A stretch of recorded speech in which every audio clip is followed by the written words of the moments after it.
Hi, this is Chantika. Don't forget to check out my interview on creativedesk.com, the #1 music website in Indonesia.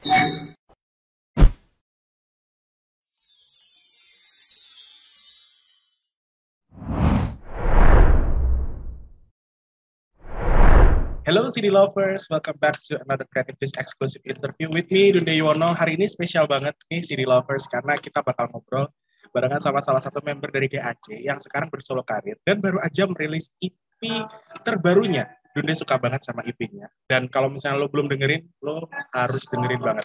Ode to Blue. Gak pakai lama ya, langsung aja kita ngobrol sama tokoh di balik EP ini, Chantika Abigail. Hai Chantika, apa kabar? Hai Mas Unde, baik dong. Dirimu baik ya? Baik nih, terlihat bulat sekali kan kayaknya layar ini penuh dengan wajahku. Lagi di mana nih? Lagi di Jakarta, di Bali atau di mana nih? Aku lagi di rumah di Jakarta. Menikmati situasi di Jakarta yang hiruk pikuk ya. So, selamat untuk Ode to Blue yang baru aja dirilis. Gila, ini adalah salah satu EP yang menurut gue dari musisi Indonesia yang keren, salah satu yang tidak boleh dilewatkan gitu ya. Tapi bagaimana nih so far respon dari orang-orang kayak soal EP, dari keluarga, kayak dari temen, dari orang, dari sosial media, kayak ada nggak kayak kesan yang lo dapetin? Iya, banyak respon positif sih, untungnya puji Tuhan. Dan surprisingly kan yang udah jadi single itu Start Over, Sign, sama yang new single yang rilis sama Ode to Blue itu kan Ace of Cards. Tapi yang mengagetkan sekali ternyata banyak banget justru yang juga suka dengan dua lagu lainnya gitu, yang tadinya aku pikir agak sedikit yakin nggak ya, ternyata orang-orang dengerin malah banyak juga orang yang suka Your Loss yang untuk joget, atau orang yang suka TLC lebih slow jam gitu. Wow, ternyata banyak banget juga yang suka dengan track-track yang tidak menjadi fokus single gitu. Benar, karena soalnya ajaib. Ini harus dispesifikasikan di track kedua dan track ketiga itu kayak nyambung dan emang sengaja kan. Kalau gue kemarin ikutan press conference sempat bilang kalau Chantika ini emang sengaja track 2 sama track 3 ini disambung. Mungkin karena emang orang dengerinnya berurutan, terus ngerasa kayak lagu kedua ketiga kayak nggak ada jedanya gitu. Mungkin itu yang bikin orang akhirnya impress dengan hal itu kali ya. Tapi before we dig deep into the EP, kenapa EP? Kenapa bukan album, Chantika? Jawaban jujurnya adalah memang budgetinnya dari sound itu EP. Dan buat aku sih sebenarnya juga enaknya EP. Kenapa? Karena memang apa ya, nggak langsung berat gitu, orang langsung mendikte Chantika tuh ini gitu. Karena kalau dengan EP tuh kayaknya kesannya kayak ini hanya sepersekian dari Chantika gitu. Kayak emang aku juga pengen save some part for myself dulu, benar-benar aku sendiri meyakini oke, lagu ini baru nanti mungkin aku akan keluarin dalam bentuk full album gitu. Tapi untuk sekarang kayaknya aku memang puas juga dengan format EP dulu gitu. Berarti semacam kayak kalau bisa dibilang kasarnya adalah tes pasar dulu nih. Orang-orang suka nggak sih dengan Chantika yang musik gini gitu kan? Iya ya betul, karena maksudnya kayak bikin lagu tuh susah-susah gampang in terms of aku tuh takutnya kalau misalnya tiba-tiba langsung dalam pertama identitas itu langsung album, jarak antar satu lagu sama lagu lain tuh kan udah jauh nih. Ini Start Over aja sama lagu yang sekarang udah 2 tahun gitu kan. Betul. Apakah masih relevan apa enggak gitu kalau bikinnya full album tuh takutnya ya itu tadi kayak satu lagu dengan lagu lain tuh perlu emang dicari benang merahnya banget kan. Nah kalau bikin 10 lagu dicari benang merahnya kan berarti PR-nya lebih besar lagi gitu. Nah ini kalau untungnya aku kapasitasnya mungkin sekarang masih 5 lagu tapi tetap dicari benang merahnya dan untungnya masih ketemu gitu. Jadi memang ya udah EP dulu aja sekarang. Tapi emang gue kira adalah itu yang menjadi alasan kenapa harus EP dulu, karena emang dari Start Over kan gue inget banget itu waktu rilis pertama kali Chantika juga sempat bikin kayak semacam showcase kecil gitu kan di salah satu kafe di Bilangan Jakarta. Terus setelah itu setahun kemudian rilis lagi Sign-nya barengan sama Rai Putra, baru dirilis yang sekarang ini gitu kan 2021. Tapi semuanya di bulan November. Itu emang sengaja di bulan November semua apa gimana? Nggak sengaja. Sejujurnya nggak sengaja. Apalagi yang terakhir ini sih, maksudnya yang si Ode to Blue tuh tadinya pengen lebih awal lagi. Cuma emang karena 2 tahun belakangan pandemi, jadi banyak banget rencana-rencana yang akhirnya harus mundur gitu. Maksudnya tadinya Sign juga bukan bulan itu juga rencananya gitu, tapi karena memang lagi pandemi itu banyak penyesuaian-penyesuaian yang dilakukan sehingga harus menunda lagi rilisan waktunya gitu, dan mungkin emang udah paling tepat sekarang, ya udahlah rilis lah buru-buru gitu. I see. Jadi emang this is the right time gitu ya, kayak merilis EP itu dengan memperkenalkan sisinya si Cantika yang kalau bisa dibilang, aku boleh bilang nih kayak kalian bertiga tuh Gamal, Audrey, dan Cantika. Kalau aku dengerin masing-masing EP-nya kalian, you are got your own style. Kalian semua tuh punya style yang beda-beda. Gitu. Dan kalau stylenya si Cantika ini literally yang bisa dibilang kayak R&B pure, I must say gitu, karena emang kelihatan banget dari awal pertama Start Over, terus ke Sign, terus Ace of Hearts, terus beberapa lagu lainnya, 2 lagu lainnya yang diputar itu semuanya R&B. Itu emang sengaja dan pengen jadi identitas sendiri seorang Cantika apa gimana sih? Mungkin karena aku dengerinnya itu, jadi yang keluar juga otomatis itu gitu ya. Aku tidak pernah mengkotakkan, pokoknya gue cuma pengen nyanyi R&B doang gitu. Tapi memang secara tidak langsung apa yang menginfluence aku pasti itu yang akan aku produksi keluar lagi gitu kan. Dan sejauh 2 tahun belakangan memang referensi musik aku juga aku masih dengerinnya R&B. Paling kalau keluar sedikit kayak misalnya Afrobeat, tapi juga masih approach-nya R&B juga dan roots-nya juga masih sama gitu. Jadi emang dari aku pribadi juga belum menikmati atau belum ngulik di luar R&B, makanya kenapa terciptanya itu. Tapi memang tidak pernah diharuskan untuk pokoknya Cantika tuh harus R&B gitu. Cuma ya memang yang aku suka itu sejalannya aja sih, aku bikin lagu memang sedapat apa flow-nya seperti apa aja gitu. Mungkin karena dengerin lagunya adalah lagu R&B, jadi ketika mau bikin lagu tuh lebih nyaman dan lebih gampangnya adalah drawn to R&B gitu kali ya. Betul. Nah, yang unik juga adalah nama dari EP ini, Ode to Blue. Kalau aku Google nih, arti kata Ode itu adalah puisi yang dinyanyikan. Nah, ini memang itu yang mau disampaikan oleh Cantika, liriknya secara poetri dan lain sebagainya. Well, kalau misalnya dilihat dari lirik memang sangat puitis kan, beberapa lagu memang puitis. Tapi emang ini yang jadi standarnya seorang Cantika atau gimana nih? Jadi sebenarnya kenapa pemilihan katanya tuh ode, karena atau kayak ode tuh maknanya tuh lebih dalam aja dari sekedar ngomong poetry gitu atau sekedar ngomong lirik gitu somehow. Dan itu yang aku rasain pas lagi proses kreatif untuk nulis liriknya gitu. Jadi emang kadang liriknya bisa berawal dari kata-kata yang sebenarnya tadinya bukan lirik gitu, mungkin hanya mungkin puisi, dan akhirnya aku kembangin lagi gimana caranya supaya ini bisa dinyanyikan dan bisa lebih terdengar kayak aku ngomong instead of membacakan puisi yang puitis banget gitu. Jadi sebenarnya awalnya dari situ, memang dari proses kreatifnya pas bikin-bikin lirik memang karena prosesnya seperti itu, jadilah pakai kata out aja kali untuk menggambarkan si lirik puisi yang dinyanyikan ini gitu.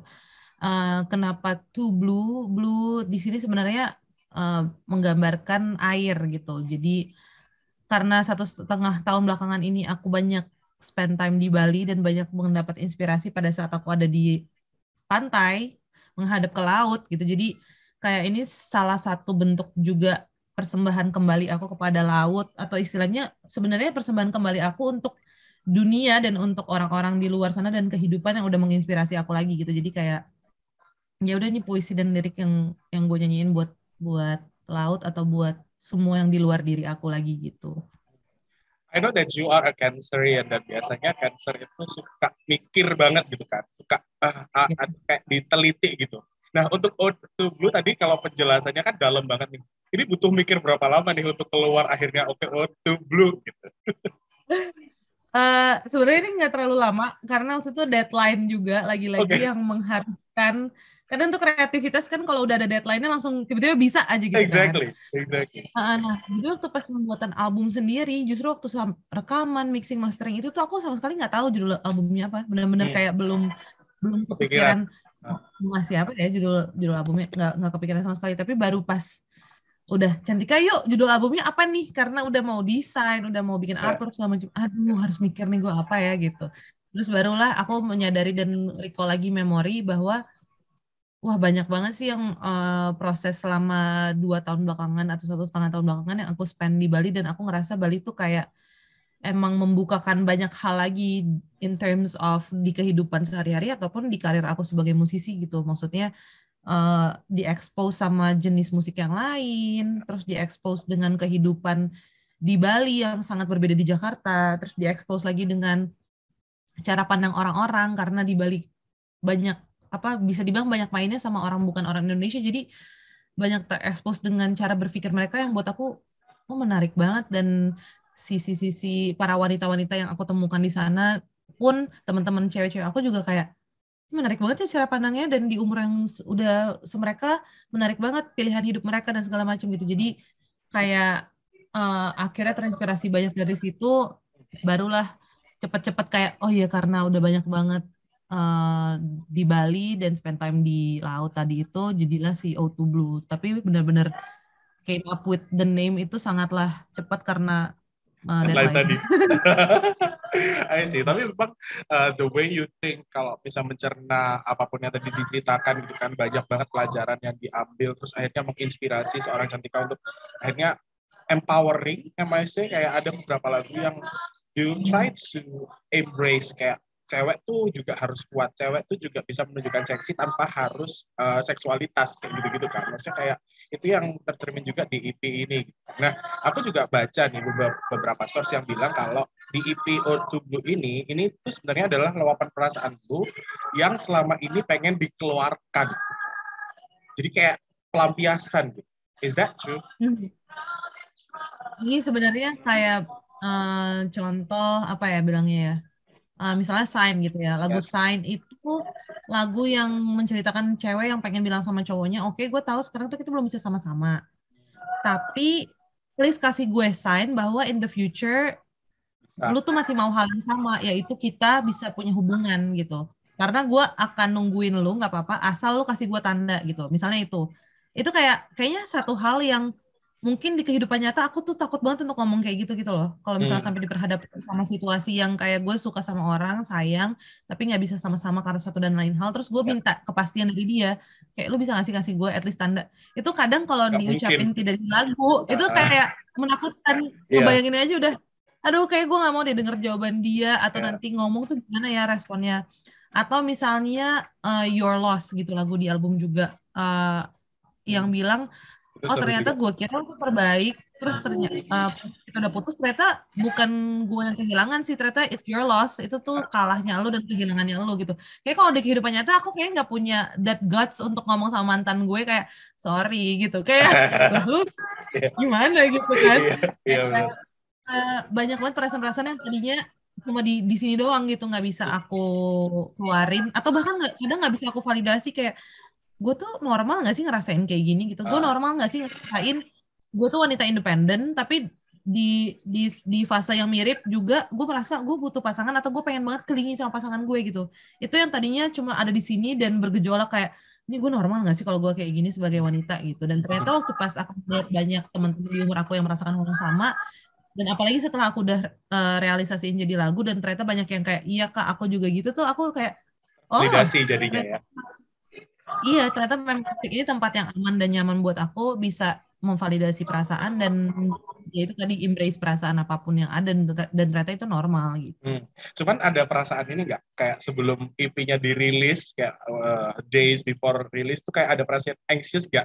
Kayak aduh ini apakah ini this is the right thing to do gitu, karena kan lu meluapkan perasaan nih yang belum pernah diungkapkan sebelumnya. Ada perasaan kayak gitu nggak? Iya banget sih, karena sebenarnya kayaknya buat aku dan mungkin banyak musisi lain juga, kalau pas album udah dirilis tuh rasanya kayak semacam kayak kita ditelanjangin gitu loh, kayak ya udah judge me all you want gitu loh, rasanya kayak jadi udah milik publik gitu kan. Kayak kita udah nggak bisa lagi batasin atau ngasih boundaries atau kita take back deh, kita take down lagunya dari DSP, nggak bisa kan, kayak there's no way tiba-tiba lu mau revisi atau aduh gue nggak mau ngomongin itu gitu, nggak bisa. Jadi pasti hari-hari sebelum Auto Blue rilis tuh mulesnya ada, terus aduh respon orang gimana ya, aduh ntar orang tahu kalau gue gini-gini, aduh ntar orang ngebacain relationship gue dari lagu-lagu gitu-gitu loh, ada banget gitu-gitunya. Tapi how do you cope with that? Maksudnya cope with the feeling of anxious gitu, kayak apa yang dilakukan oleh seorang Cantika? Bisa jadi itu masukan buat gue juga karena gue juga cancer kan. Ini sulit. Ngomongnya gampang, tapi dilakukannya sulit adalah coba ingetin diri sendiri lagi kalau aku bahwa banyak banget hal yang memang di luar kontrol aku gitu. Kayak emang nggak bisa semuanya lo kontrol gitu loh. Ya.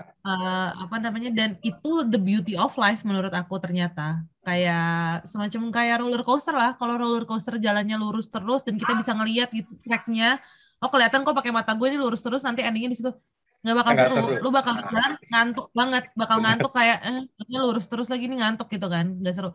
Itu kenapa kayak hidup tuh ternyata kayak gitu juga. Emang kadang banyak track yang kita nggak bisa ngelihat. Tapi justru itu yang bikin kita teriak, justru itu yang bikin kita punya apa namanya hormon-hormon di tubuh kita jadi bikin kita lively lagi tuh karena itu, karena banyak hal yang kita nggak bisa lihat dan di luar kontrol kita. Walaupun kadang susah ya, maksudnya gue juga kadang tetap panik dan tetap aduh stres banget, gue nggak bisa ngadepin hal-hal yang gue nggak tahu, yang masa depan gue jelas, yang gue nggak tahu jawaban dari pertanyaan-pertanyaan. Tapi ya emang harus dirasain semuanya aja sih gitu.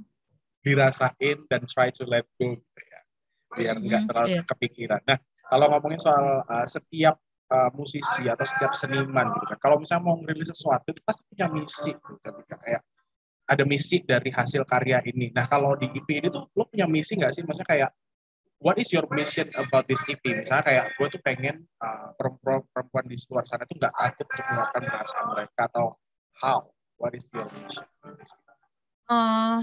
Sebenarnya membuka sebagian dari diri aku di EP ini, sekaligus kayak pengen bilang sama teman-teman juga bahwa I feel you guys gitu, terutama yang teman-teman perempuan di umuran yang sebaya sama aku gitu ya, bahwa yang tadi aku bilang ada perasaan-perasaan kita pengen jadi independen, tapi ada juga perasaan kita butuh butuh partner banget, ada perasaan kita ragu sama orang, atau ada perasaan kita kayak pengen punya pasangan misalnya, udahlah nggak usah lama-lama berantemnya, kenapa sih, kayak bisa nggak sih kita menangin cinta kita aja instead of our ego gitu-gitu. Kayak mungkin dilihatnya jadi banyak sisi, tapi memang itulah kita gitu, itulah wanita, itulah sebenarnya manusia in general ya, emang banyak sisi, dan kita tuh tidak bisa didefinisikan oleh hanya satu sisi gitu, karena menurut gua akan sangat boring kalau Cantika hanya sebagai A doang, atau Cantika hanya merasakan perasaan satu doang gitu. Jadi ya itu tadi, benar-benar apa ya, disadarin aja yang kita rasain apa, dan dikasih tempat. Emang ya udah, berarti emang ini katanya gue harus ada di ruangan sedih bersama si sedih nih gitu. Kayak udah rasain aja terus sampai itu habis. Nanti akan ada ruangan-ruangan lagi kok buat lo gitu. Ada ruangan untuk selebrasi diri sendiri, ada ruangan untuk ragu, ada ruangan untuk start over tuh, kayak nggak tahu nih sebenarnya tadinya gue nggak maksud suka sama lo, tapi ternyata gue suka gitu, kayak yang ya starting things over aja gitu, yang masih bingung itu juga ada. Dan terlebih kalau dari visual wise, mungkin terlihatnya kayak Cantika banyak pakai pakaian yang terlihat kulitnya gitu. Sebenarnya di satu sisi aku suka banget the idea of perempuan bisa merasa seksi, yang bukan berarti harus pakai baju kebuka. Cuma kan susah menjelaskan kerumitan itu dalam visual, jadi kayak harus literally emang ya udah seksi ya, kelihatan seksi gitu kan, ya diliatin gitu. Cuma sebenarnya di balik itu adalah pengen banget semua cewek itu bisa merasa seksi dengan dirinya gitu, in their own skin, terserah bentuknya, misalnya seksi, definisi seksinya perempuan adalah pinter, atau definisi seksinya dia adalah apa namanya, menjaga badan gue, atau bukan dari appearance gitu, misalnya dari dalam pun itu nggak apa-apa gitu. Tapi emang penting banget untuk setiap wanita tuh bisa bisa sampai di titik tahu, oh I'm okay, I'm sexy, I'm good enough for myself. Dan itu aku lumayan ngasih lihat di visual sih. Walaupun misalnya kayak let's say aku lagi tidak di berat badan ideal aku, atau misal tidak di berat badan yang aku mau, tapi nggak apa-apa, kayak ya udah ini proses aja gitu, dan aku tetap mencintai itu buku walaupun bukan berarti ya udah bebas mau ngapain aja nggak usah peduli kesehatan, nggak gitu ya, cuma maksudnya uh, imperfection is perfect gitu, kayak kadang memang ada fase-fasenya kita harus menerima diri kita sendiri aja dengan segala kekurangan dan juga kelebihannya pastinya gitu. Wow. Okay, that's a great message to every human out there. Maksudnya kayak ketika orang melihat seseorang musisi atau artis, mereka pasti akan berkaca sama kayak membandingkan gitu kan. Gila ya, si A tuh bisa bodinya perfect banget, si B tuh bisa kayak gini, si C tuh bisa kayak gini. Dan ketika ngeliat balik lagi, kita ngerasa kayak no, I don't have nothing like him atau nothing like her gitu. Tapi dengan ketika yang ngomong kayak gitu tadi, itu kayak ngomong semua emosi, semua bentuk badan, semua apapun yang lu rasain itu valid gitu. Dan you don't need anyone to validate itu gitu gak sih, kayak merasa kayak gitu juga gak sih? Iya, ya. Dan kalau misalnya lu nggak puas dengan lu yang sekarang pun juga nggak apa-apa, maksudnya ya berarti you know that you have something to work on gitu loh, kayak misalnya gue kayak ngerasa aduh di photoshoot yang ini gue kayak katanya gendut banget lagi gitu. Ya udah lu berarti harus apa? Harus diet, harus olahraga, harus apa gitu, harus istirahatnya cukup gitu. Jadi bukan berarti aku selalu bilang harus cintai diri kamu di setiap saat itu harus, karena pasti ada fase-fasenya lu nggak cinta sama diri lu juga gitu, kayak ada fasenya lu gue nggak bisa lagi ngeliat gue di kamera gitu, kayak jengah banget gitu. Ya tuh kayak itu gue nyanyi itu kayak jelek banget deh gitu, fals gitu.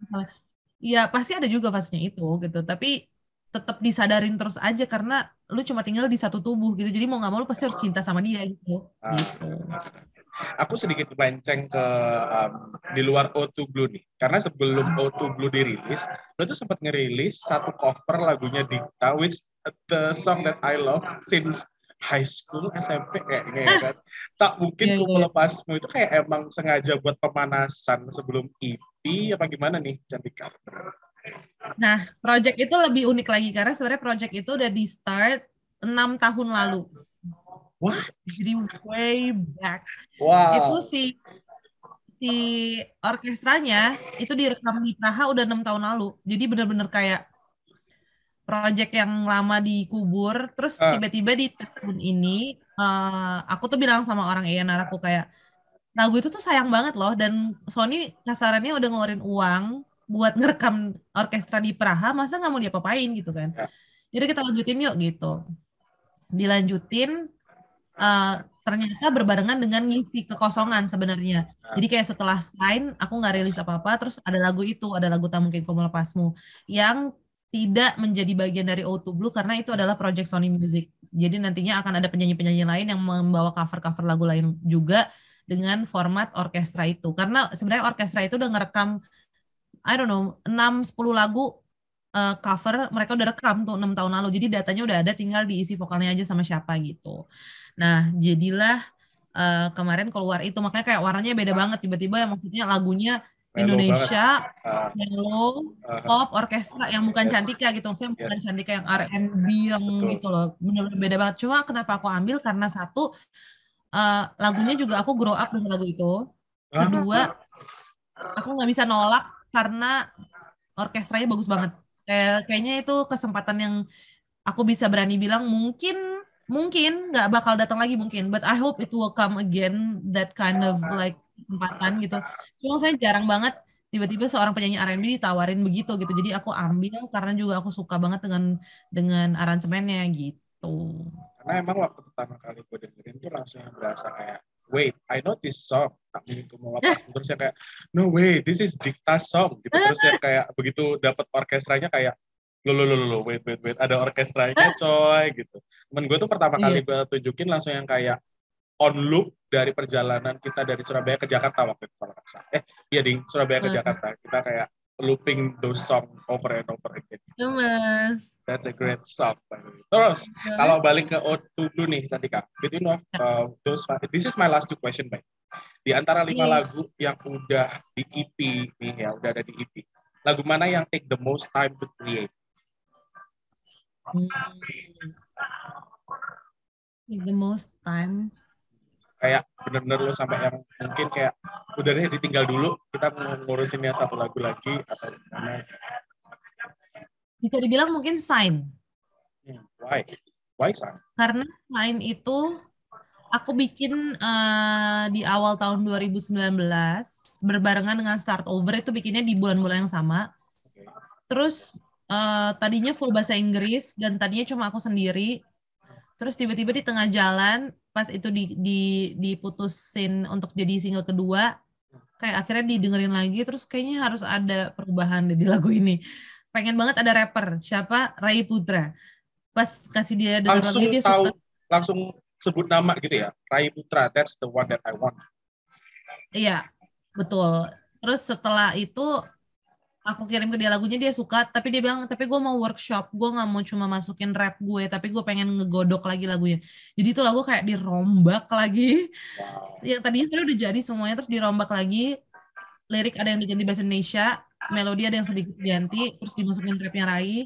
Baru rilisnya itu 1,5 tahun kemudian. Jadi kayak itu dikerjain 2019 Maret April, baru dirilis Oktober 2020. Perjalanan yang panjang berarti. Tapi itu jadi satu lagu yang unik karena correct me if I'm wrong, ini tuh jarang ada R&B yang liriknya itu bahasa Indonesia gitu loh. Campuran bahasa Indonesia, bahasa Inggris gitu. Jadi ketika lu rilis lagu ini, Sign tuh ngerasa kayak ternyata R&B itu bisa dibahasa Indonesiain ya. Karena kan selama ini kita taunya lagu R&B ya liriknya bahasa Inggris. That's a great sign. Okay, so my last question. This is the question that I've asked to all of the musicians that I've interviewed. Aku tuh pengen tahu aja pandangan mereka soal satu hal ini. Dan untuk Cantika sendiri, musik tuh apa sih sebenarnya definisinya? This is the hard question. I know. Musik itu apa? Definisi musik. Ada musisi yang mendefinisikan musik itu kayak atmosfer. Ada yang mendefinisikan musik itu kayak pulau. Ada yang kayak bumi. Nah, kalau Cantika tuh definisi musik. Musik itu segitu uniknya sampai didefinisikan sebagai kumpulan suara dan jeda dan kayak silent gitu, kayak apa ya, bisa dibilang ya jadinya kayak hidup gitu, karena musik adalah kayak beneran kumpulan suara dan jeda gitu. Kalau misalnya jeda doang atau misalnya silent doang, ya itu bukan musik gitu. Atau misalnya kayak suara doang gitu, nggak tanpa ada jedanya, itu juga bukan musik buat gue. Jadi kayak sebenarnya musik itu sama dengan hidup. Ada waktunya kita kayak aktif, tapi hidup tuh juga bukan aktif terus kan. Kayak pasti ada waktunya untuk rest.